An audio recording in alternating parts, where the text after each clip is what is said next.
अस्सलाम वालेकुम viewers, welcome to Urdu से यूट्यूब चैनल।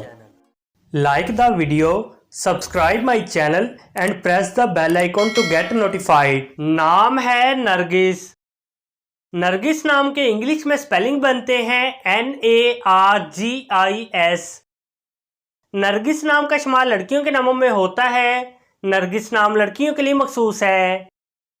नरगिस नाम का मजहब मुस्लिम है। नरगिस नाम के मायनी हैं एक फूल का नाम, आंख की मानिद एक फूल। नरगिस नाम के इंग्लिश में 6 हरूफ हैं और ये एक लफ्ज़ है। 6 वर्ड्स एंड 1 लेटर। नरगिस नाम के उर्दू में 4 हरूफ हैं और ये एक लफ्ज़ है। अपने नाम का मीनिंग जानने के लिए कमेंट बॉक्स में लिखिए। चैनल को सब्सक्राइब कीजिए, वीडियो को लाइक और शेयर कीजिए। Thanks for watching.